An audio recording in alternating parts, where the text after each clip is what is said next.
What is happening, everyone? Welcome back to G-Ball Vision. Thank you for stopping in. Today we have another exciting unboxing to dig into. Before we get started, double check and make sure you are subscribed to the channel. I would love to have you here.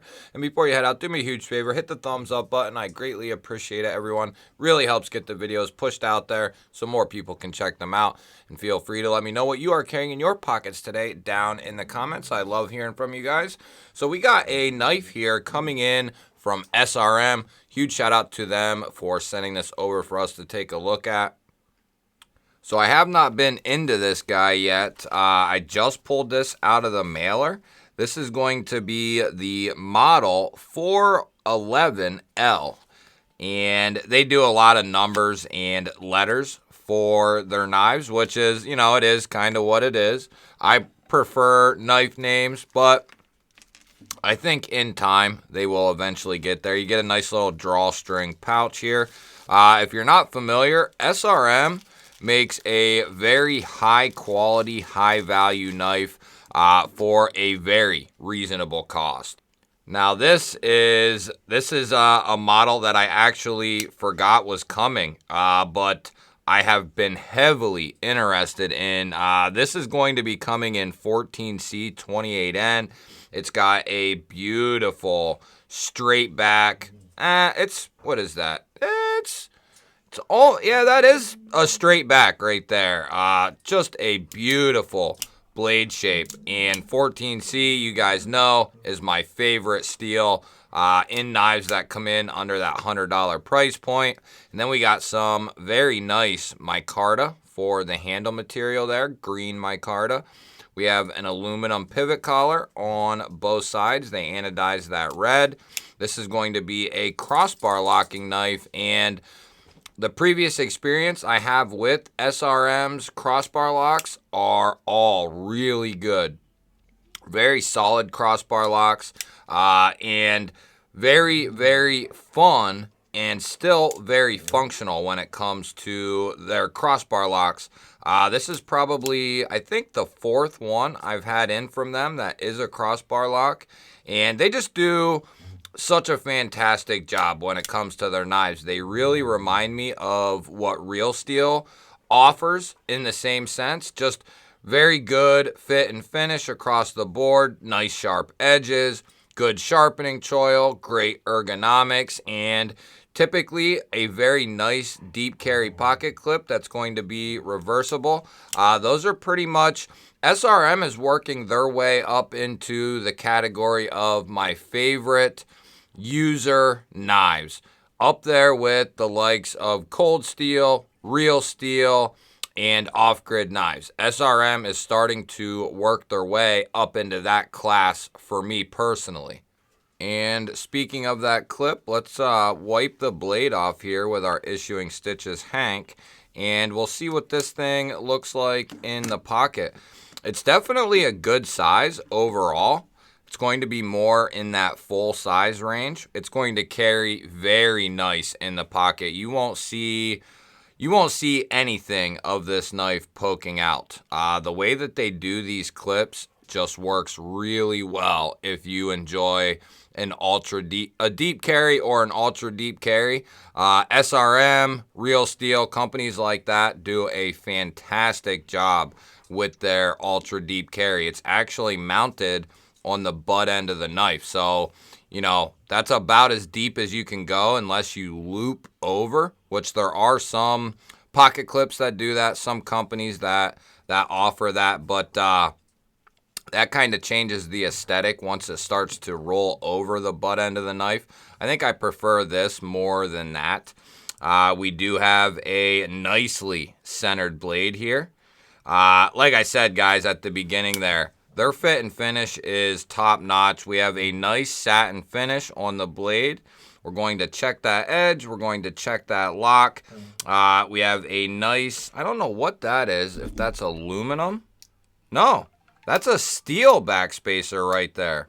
So we have a geared steel backspacer, and then the pocket clip will be steel as well.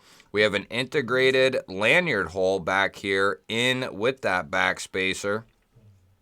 And then I don't see any internal milling in there, not that it needs it. This is a very lightweight knife. So this is called the 411. I'm guessing the numbers after that, or the lettering, this is probably the SRM 411, and then the L and MG is probably going to mean certain things like micarta, green. So the number that you need to know is the 411. The letters after that are just going to indicate, you know, certain variations of the knife is what I'm assuming. These are going to come in at a very affordable cost as well. I'll link everything that I can, whether it's through their own website or through Amazon or wherever it may be. Whatever I can find, I will link down below. Now, I don't think we're going to be able to do it, but I think I want to try to stump this thing with some telephone book paper. Let's see, let's really see what kind of edge they put on this thing. And just as I suspected, it's going to have a hair shaving edge.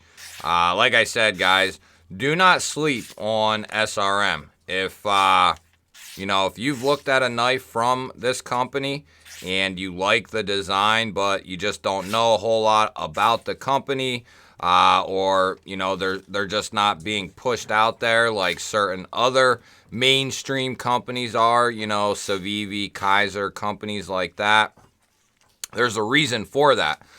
Those companies are massive in comparison to a company like SRM, and they just don't have the output that, you know, the likes of Civivi and Kaiser, companies like that, have to offer. But one thing that SRM does offer is extremely good fit and finish and utilitarian factor across the board.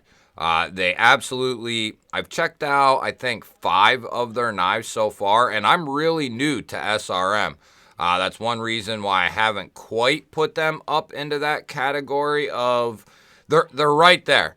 A couple more designs that show me that that's where they are going to fall in with the likes of Real Steel and Off Grid and Cold Steel.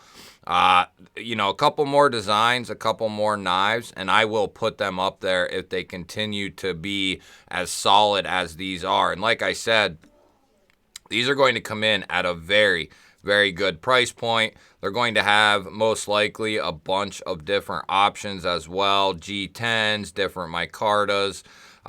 So they're going to have a lot of options for everyone. We have good protrusion there on that crossbar lock. Very easy to get to, very easy to disengage.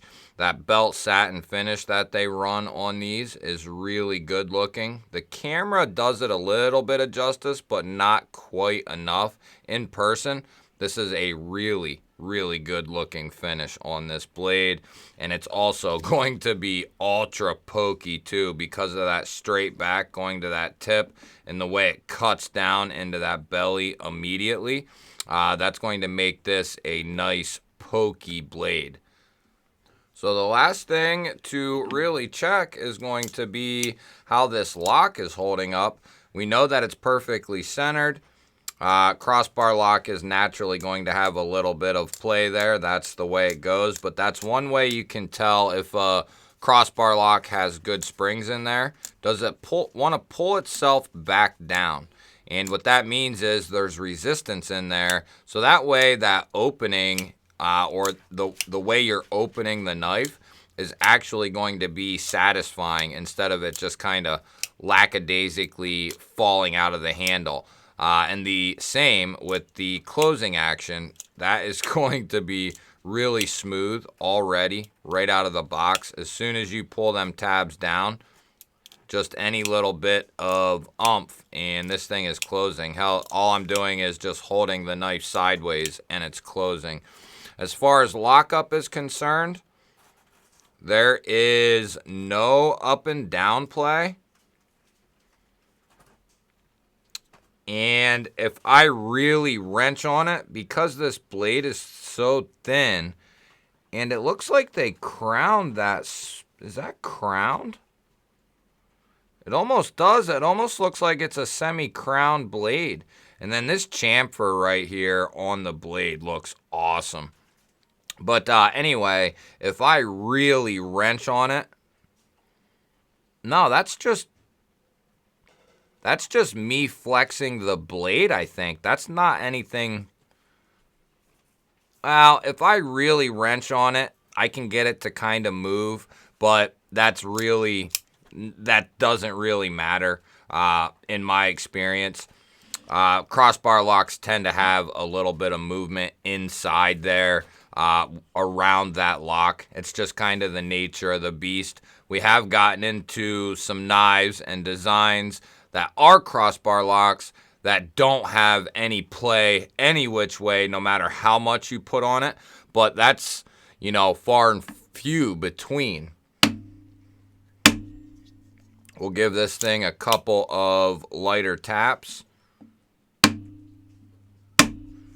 And that one would have done it right there. Typically, I got a pretty good feel for it at at this time, as I've tested quite a few. We'll do one more for good measure.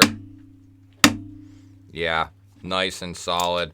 And it's like I say, guys, crossbar locks tend to be very, very solid locking mechanisms. Are they going to be, you know, the strongest in the folding knife world? No, they're not going to be the strongest, but they are going to be very dependable. I've tested probably in the neighborhood of 50 different crossbar locks from all kinds of companies, obviously.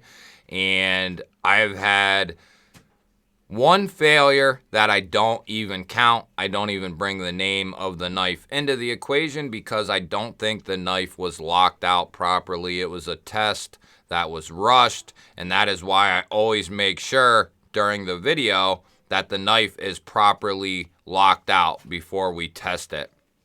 Because that knife, I don't believe, was fully locked out.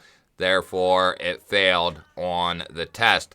It never failed after that, and it never failed before that, so it was kind of just an anomaly. But so that was the only time with a crossbar lock, and it hasn't happened since then. Does that mean it won't ever happen or it's never going to happen again?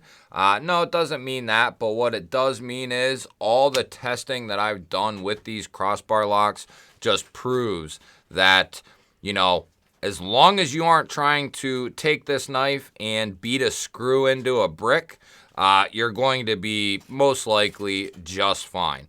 You guys will have to let me know, though. What do you think of the 411 here? What do you think of SRM? Do you have any experience with SRM's knives? Are you looking at any of their knives? I love hearing from you guys. Don't forget to hit the thumbs up button. I always appreciate that. And if you're new here, we release videos just like this one every single day. Hit the subscribe button, ring the little bell. I would love to have you over here.